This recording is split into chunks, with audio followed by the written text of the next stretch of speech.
Hey, Pittsburgh. We have had so much fun with Yins this year at Bike Pittsburgh's big free summer block parties. You know I'm talking about Open Streets PGH, and there's one more chance to explore the town free from car traffic. It's Saturday, July 27th, and it's their final shindig. They've got a brand new route through East Liberty, Homewood, Larimer, Point Breeze, even Wilkinsburg. So get ready to walk, bike, dance, even roll, plus catch performances and maybe chat up your favorite CityCast Pittsburgh podcasters. That's July 27th with Bike Pittsburgh. Route map and details at openstreetspgh.org.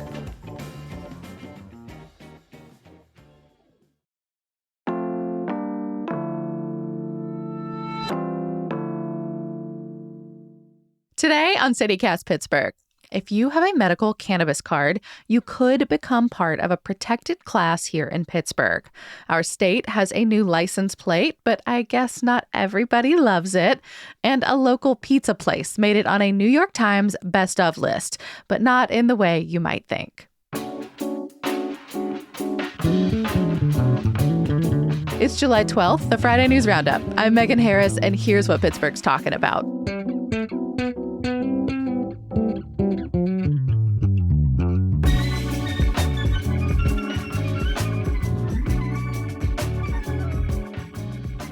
I'm with the unsung hero of CityCast Pittsburgh, our fearless leader, Mallory Falk. Happy Friday. Happy Friday, Megan. So I know you've got something light and maybe tasty to start us off this week. I do. A local pizza place made it onto a New York Times best list. I mean, we do have pretty good pizza. I don't know if it's the best in the U.S. Which spot was it? Yeah, I mean, it's not exactly straightforward. The New York Times published a list of the 22 best pizza places, supposed best pizza places, I should say, in the U.S., and we were not included.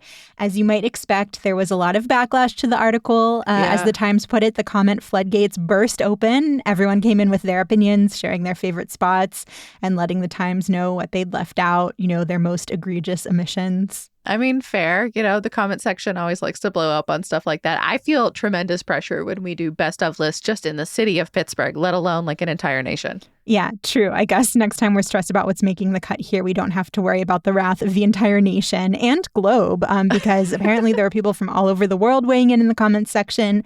And the Times ended up publishing a new roundup, 15 of our readers' favorite pizza places around the world. So this was Pittsburgh's time to shine. Yeah, why would they make it even bigger? Like even more I don't know. It seems fraught. I don't know. It seems like some kind of audience engagement idea that may or may not have worked. But yeah. So you still haven't actually said where, though. And I will note favorite submissions, like comments, does not mean actually good pie. So yeah, you can be the decider on this. They picked Stephen Quigley from Pittsburgh, who wrote about Mineo's pepperoni pizza, which they then highlighted. Stephen wrote, "The pizza is different from any other I have ever tasted. The cheese is heavy, it must rest before eating, and does not travel well. The pepperonis are Pittsburgh style, quarter size, and the crust is al dente. I've never eaten crust like this anywhere." Until this comment, I did not know that there was a pepperoni type that was considered Pittsburgh style. Did you? I didn't either. I also think it's hilarious that the New York Times pulled out something when they specifically say does not travel well for a food that is historically known for traveling. I know, this feels like they were subtly trying to highlight why Mineo's didn't make the cut, like Stephen made his own argument against it. But, we were a Mineo's family growing up, so I do feel some allegiance there. My heart will always love it, even if my palate has expanded. But I will say I've never tried Aiello's, and I probably won't. When I say this out loud, it sounds ridiculous, but it feels like I would be betraying my Pittsburgh ancestors if I ever tried a slice from Aiello's. So even though I've tried lots of other pizza throughout the city, that's one place I have never set foot. I don't think of you as a superstitious or like really silly person in that way, but that's one of the family allegiances are strong. That's one of the wilder comments I've ever heard from you. When I lived in Squirrel Hill, I ate them both. They were, I think, literally both part of my first few meals in the city of Pittsburgh, just because the Mineo's, Aiello's thing is like such a, I don't know, it was very talked about at the time. But I had a mixed approach, and actually I think I agree with Steven. So I ate navigate Mineo's when I wanted something in person. And I liked their little bar area. They also had nice TVs, so you could like kind of like multitask. But Aiello's was what I always got for takeout because I thought it had better reheat ability. Like you could customize it, make it nice again, throw it in the toaster oven. Chef's kiss. That is very important. Though personally, I like cold pizza for leftover. I'm not looking for that microwavability factor. No, not microwave. Oven, Mallory. There's a difference. Anyway, congrats to Mineo's for making it on a Times Best of list, even if your route there was not so traditional. Yeah. Well, on to some more news, I guess. There is some new local cannabis legislation. I know we have been asking why Pennsylvania has not legalized recreational cannabis for, 2 years at least now on this show. And unfortunately, this is still not us breaking that news. Yeah, no, not that news, but Pittsburgh City Council could be adding labor protections for medical marijuana patients. So Councilor Barb Warwick introduced a bill this week that would ban employers from making people with medical cannabis cards take random drug tests, at least for cannabis. I do wonder if this means that they'll have to disclose that they are medical marijuana patients. Yeah. Do you then have to tell your employer in advance? Like if you start, using medical marijuana for some reason, like, I don't know, that's an awkward conversation. Yeah, I definitely have some questions about what this would look like in action. Totally. We've talked about this whole concept on the show before. Medical cannabis is legal in Pennsylvania under our current state law, which I think was passed in 2016. You cannot be fired from a job for having a prescription. You cannot be denied a job either. But the rules are a lot murkier when it comes to actually using medical marijuana. So the way the law is written, it leaves a lot of room for interpretation, particularly for employers. So I guess they just kind of have been making up their own rules. There's also a lot of exceptions too, like for police officers, for example, because they carry weapons, people who work with chemicals, people who work with like high voltage electricity, the high stakes stuff like that. Yeah, Ed Mahen from Spotlight PA has done a lot of great reporting on this. We've had him on the show a bunch. I was reading this investigation he did a couple years ago about people who felt like they were forced to choose between their job and this drug that's really improved their quality of life, improved their health conditions. In some cases, they say saved their lives.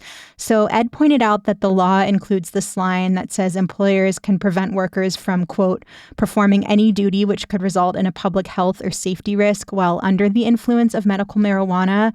And that language is just super vague. Yeah. And so this proposed city council bill, so just for the city of Pittsburgh, would not solve for all of that. But it sounds like it would try to make medical marijuana patients a protected class under Pittsburgh city code. So it gives them like this one form, at least, of protection against random testing or as part of, or like the tests you get before you get hired. Yeah, which that last piece in particular feels pretty huge. There are exceptions to the bill. Props to Kylie Kaczynski at WESA and the Trib's Julia Berdelsky, formerly Julia Felton. Congrats, Julia, for their reporting on this. People with those higher stakes jobs that you mentioned, Megan, could still be randomly tested. Also, anyone who carries a gun is part of their job, not just police officers, and then people who use commercial driver's licenses. Yeah. And I guess we should mention, too, that like if you have an accident on the job or something, like if the test is not random but comes as a result of something, then you can still get tested because this bill doesn't actually require Pittsburgh employers to let people use cannabis at work. Like you still have to do this on your own time after hours as part of a treatment for an approved medical condition, which, under our current guidelines includes a bunch of things, cancer, chronic pain, anxiety, PTSD. There's a whole long list. Yeah. A spokesperson for Mayor Ed Gainey told the Trib that he supports this proposal, so City Council should be discussing it next week and taking a preliminary vote. And if they approve it, then there would be a final vote. Then it goes to the mayor, but that assumes that it has like a linear path through council, which is never guaranteed. Yeah. I think it is a shame that the state can't just get its act together to create these kind of protections statewide, or at least provide more clarity for both employers and for workers, for employers to know what they should be doing and workers to know their rights. Yeah, I mean, and if we're going to fuss at the state, we should fuss at our federal government for not making all of this so piecemeal.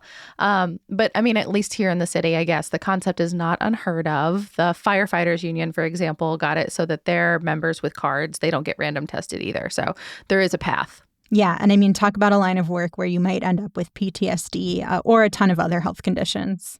Yeah, I'm really curious to see where they land with this. And I mean, this, like, zooming out a little bit, I don't know if this was a thought that occurred to you, Mallory, but like with all of this, we're assuming that like we're trusting the efficacy of the tests themselves. Like there's just been so much criticism about like their trustworthiness. Like if it detects something, did you use an hour ago or did you use a week ago? It's so nuanced. And I don't know if the technology is caught up with the use case because they're treating it as if it's apples to apples to like, Right. add blood alcohol testing. And that's not how it works. I also think, there's whatever rules are on the books, but then the real question is whether they get upheld. Yeah. Because, that investigation I mentioned from Ed, I said that according to state law, employers are not supposed to discriminate against people just for having medical cannabis cards. But his investigation found plenty of cases where people lost their jobs or their jobs were at risk because they had prescriptions for medical marijuana. So even if this new protection does get implemented here in Pittsburgh, I bet there are employers who are not going to follow it and are going to continue to do random drug tests. And I'll be curious what kind of recourse workers will have. Yeah, and I would assume it's also only going to be like subject to Pittsburgh employers, maybe. So like you could live outside the city, but if your employer is registered within the city of Pittsburgh, maybe it's only for them. I don't know who exactly this is for. So it sounds like we have a lot of questions. As we figure more out, we will let yins know.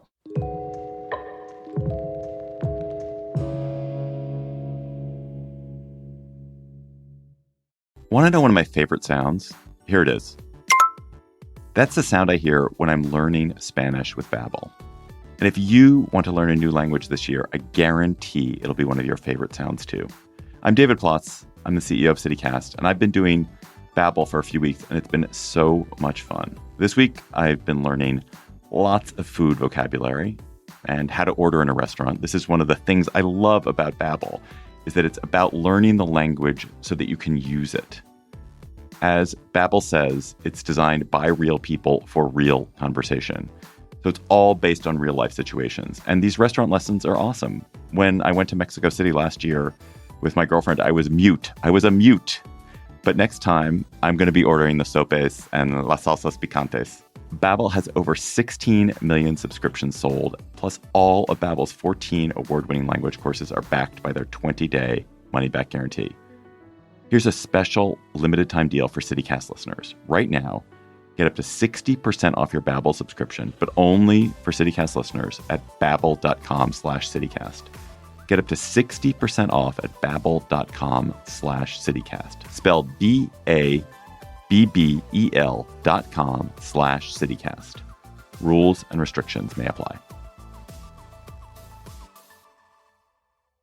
Moving on, Pennsylvania is debuting something very important to all of us. I'm just kidding. New license plates. The state has made so much noise about these, but the consensus in my house, at least, is that they're not great. I really didn't think you could get any worse than our current blue and yellow license plates that are just kind of snoozeville, but somehow we've done it. I don't think I share your specific level of venom for these things. If you have not seen them yet, they're like a cream color background with dark blue letters and numbers. It's got a Liberty Bell kind of in gray in the background in the center. And then in red text, it says Pennsylvania and Let Freedom Ring. Yeah, when Governor Josh Shapiro unveiled the new design, he talked about how Pennsylvania is the birthplace of our democracy, the birthplace of American freedom, which, is all well and good. But to be honest, our democracy is kind of crumbling right now. It feels like the question of the summer and really the last several years is whether it's going to survive. So to me, at least, it just feels like a weird time to celebrate. I want our republic to actually just be a true republic. Imagine that. Besides, though, you know why they're doing this. The U.S. is celebrating its 250th birthday next year, the semi-quincentennial. I've been practicing that. Good work. That Pennsylvania has been trying to position itself as this like mecca for the celebration. Mallory, you flagged one reporter in the Philadelphia Inquirer used the words ground zero. But as a millennial, I do not think that I am ready to use that term and patriotism in the same breath. Just still too weird, too soon. But like, remember, well, maybe you don't, but in 2018, the governor at the time, Tom Wolf, created this whole like America 250 PA group to try to prepare for the semi-quincentennial. I did it again. Yes, all the points for getting that right twice. I can't say I remember this. I wasn't living here at the time, but I'm not sure like how much this made the news, how many people were aware that we're part of this thing. I mean, not many, probably. But Pennsylvania became the first state to partner with the official national celebration for it. So Pennsylvania governors, at least, are really leaning into this whole role in the early days of like, we were the birthplace of the country kind of thing. And I mean, speaking of governors, I feel like this gives old Joshi Shapiro a national pulpit. We know he's going to run for president, probably. Like, he's been positioning himself for years to like build to higher office, and he's been in the news a ton over the last few weeks as we waited to figure out whether Biden is actually going to stay on the ticket. Yes, his name is being floated not just as a future candidate, but as a potential choice to replace Biden right now. Yeah. But Megan, it sounds like you like this license plate. So what about it speaks to you? I don't know. I think like having a Liberty Bell can be true for everybody. Like, for example, like the whole birthplace of democracy thing. Like, I know that is Philly trying to come for everybody, but like the capital was in a lot of places originally. Like York, Pennsylvania had it for a minute. Before it was in DC, it was in Philly. Like, it's not something I think one city gets to own, and the Liberty Bell doesn't feel like a thing one city gets to own. I just kind of disagree with you. I feel like the Liberty Bell is the most iconic Philly symbol, I guess, other than Gritty. And I will say, if Gritty was on the plate, maybe I wouldn't be having this argument. If Gritty was on the plate, the whole nation, like all of America, would just be like, yes, we're in. We would all unite around Gritty. But I don't know. I think maybe I've just had one too many conversations where I tell someone I'm from Pittsburgh. They ask if I grew up eating a lot of cheesesteaks. I just, I love Philly, but the rest of the state exists too. And so while, again, I never thought I would be defending our current plate, it is so boring. I don't love that you're taking our state colors, which are blue and yellow, and our state symbol, the keystone, and replacing them with these Philly symbols because also, yes, red, white, and blue represents the entire U.S., but it also represents the Phillies. Oh, I didn't even think about it that way. Yeah. I mean, I guess I don't know. I feel like they could make us a plate that's like black and yellow or something, or give me one with butter on it. I want butter. That feels like a thing that feels very true to Pittsburgh and Pennsylvania. Yeah, butter might be a little more inclusive than the Liberty Bell. Which, by the way, actually, someone wrote into us, if you were listening to this show, I guess it was 2 weeks ago. If you're a Hey Pittsburgh reader, it was like a week and a half ago. We were talking about flags and why the city of Pittsburgh is into the American flag. But our reader listener told us that Flag Plaza here in the Hill District actually has a replica, like a big replica of the Liberty Bell. So I don't know, Mallory, if you want to get pedantic, that includes us too. It doesn't have a crack, though. Ours doesn't have a crack. Right, which is something that a lot of people brought up in the Pittsburgh subreddit. I am not alone in my opinions. There were a lot of strong feelings there. A lot of people saying, I don't want a cracked bell on my plate.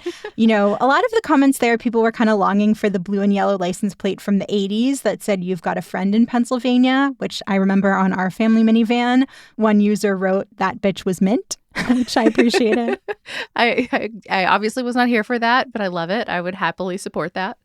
Other comments on the subreddit included, "The Liberty Bell is stupid and doesn't relate at all to over half the state. So I guess we are all from Philadelphia now. From ugly to bland and ugly. Looks like someone used an AI prompt for most generic looking license plate you can imagine. That technically includes a graphic. And my personal favorite, I don't want a photo of an outsourced bell that cracked on my plate. Had the bell been made in Pittsburgh, perhaps it wouldn't have broke." I like that we're making this like a cross-state rivalry now. Well, our officials set this rivalry in motion when they chose a Philly symbol, is all I will say. Fair enough. You're slowly winning me over. There were also people who were fans of the new design or said they didn't mind it at least, but they just thought it was a mistake to get rid of the blue and yellow color scheme because it's been on our plates for so long. Like, from what I can tell, our license plates here have been blue and yellow since the 1920s. What? And then you're also getting rid of the keystone, which is this iconic symbol that, again, represents the whole state. I'm going to be honest. I lived here a long time before I had a clue what a keystone was or why it was important to Pennsylvania. I don't think it's as iconic as everybody thinks it is. Well, if the Keystone isn't your thing, there are a lot of other options. We just did a whole episode about other state symbols, hosted by the brilliant Sophia Lowe. Yes, go back and listen. It's so good. It's incredible. There are so many symbols to choose from. Oh, Mallory, what do you think the license plate should be? If we're hearkening back to that episode, I'm going to say milk. Maybe you want milk to be on the license plate? No, I don't want a glass of milk on my license plate. But think about how cute a Hellbender plate would be. Well, I have good news for you because that actually does exist, but it's ugly. Yeah. Did you not know that? No, how do you get your hands on one? I think it's one of the conservation plates, like where you can support an animal. It says conserve wild resources. Not to make a terrible pun, but this is ringing a bell now that you mention it.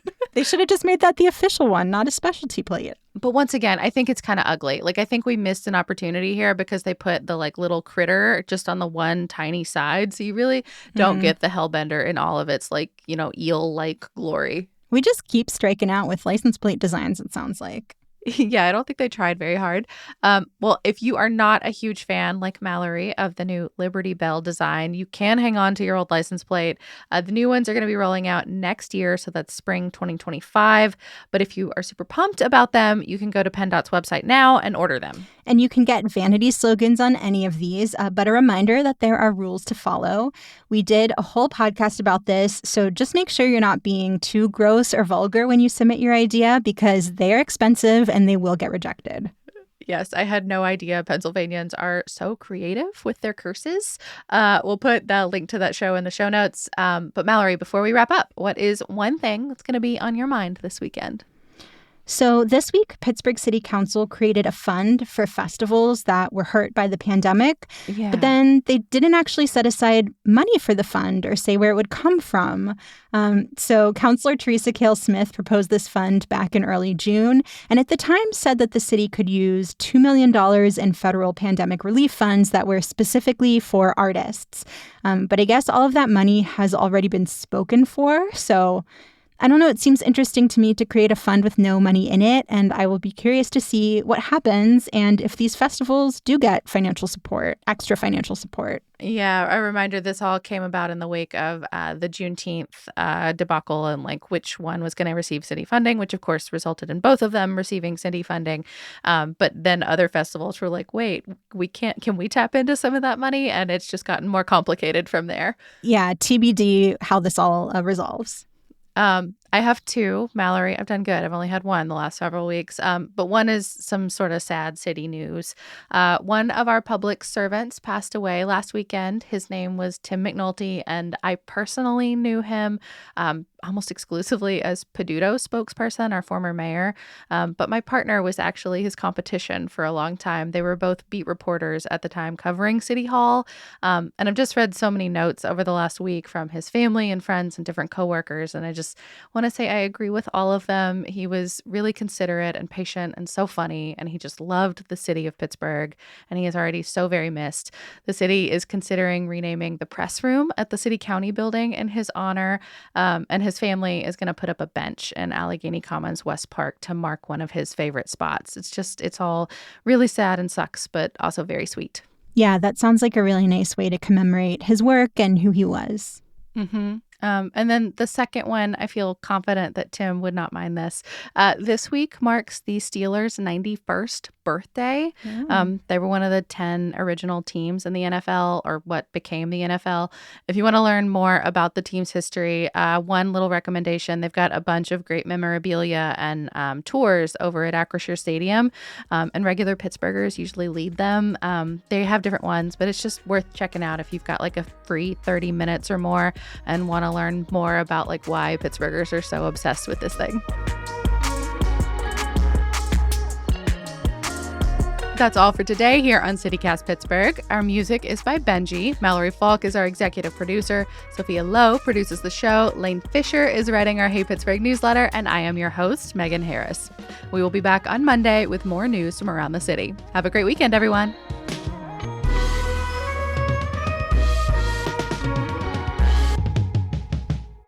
Damn you, Sophia, and your fact checking.